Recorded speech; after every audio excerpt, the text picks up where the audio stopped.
We started off saying that honestly, if you need visual merchandising, you don't need us. But the problem was slightly larger. So one day I received a call from one of the partners at an investment firm. They had recently invested into a F&B startup. The startup got funded somewhere in 2024 and had seen a fairly decent retail expansion. Now the problem at hand was that they wanted to do, or they actually believed that they wanted to solve for a visual merchandising and a display at all of these retail formats. What followed was we did a complete brand discovery exercise with the founders, with the key stakeholders, and got to learn about how the business started, what is the core philosophy. The brand was interestingly following this whole format of farm to cup kind of a format. Also, the founders themselves were farmers. So there was a lot of great storytelling that we felt had an opportunity. Post which the team also spent a lot of time experiencing the store and the product itself. So the teams actually got divided into 4 different locations. We experienced the product, the services, and the retail environment at large. Post a lot of ideation sessions inside, we actually went back to the founders and we proposed a format which actually was slightly unconventional. I would say the conversation was more unconventional because we started off saying that honestly, if you need visual merchandising, you don't need us. But the problem was slightly larger.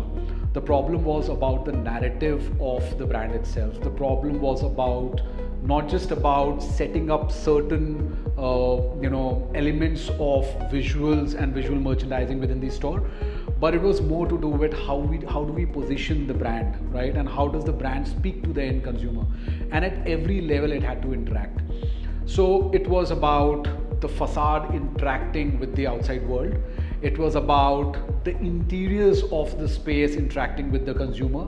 It was about the product and its packaging interacting with the consumers again.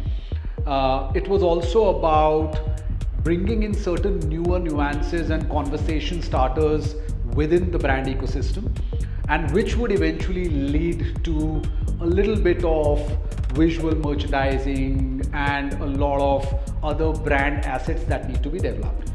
Fast Coffee began with strategy. Before anything was executed or visualized, we laid down the strategic framework for the brand. What Fast stands for, how it should behave, how it should speak, and how every touchpoint should move. We mapped the coffee market, decoded the urban consumer behavior, and handheld the team through how Fast can be both verbalized and visualized for a future-forward coffee brand made for a generation that doesn't like to wait. All of this thinking then culminated into one sharp North Star for us. If it slows you down, it's not fast. We started outside the forecourt. The exterior became the first point of impact for us.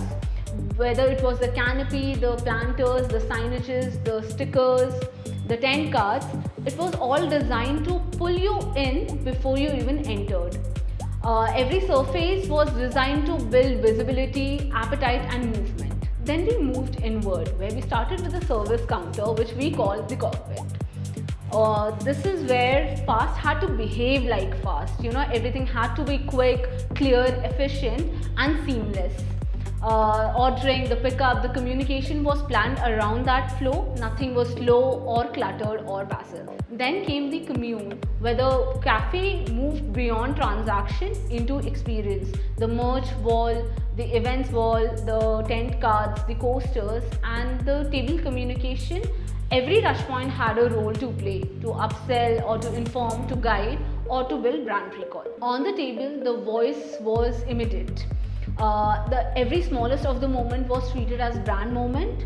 The coffee card, the food prompts, the food pairing prompts, and the tabletop moments were made sharper for the brand to be more appetite-led and more memorable. Then came the packaging, where we carried the core brand design system into the consumer's hand.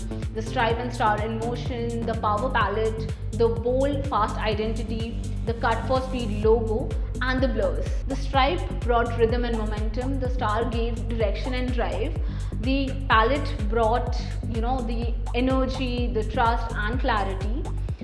Every cup, every bag, box and wrapper became a moving brand surface for us. Then came the merge, where the brand became more wearable and collectible. The tees, the hoodies, the zippers, the stickers, the notepad, tote bags were all designed for function and fashion.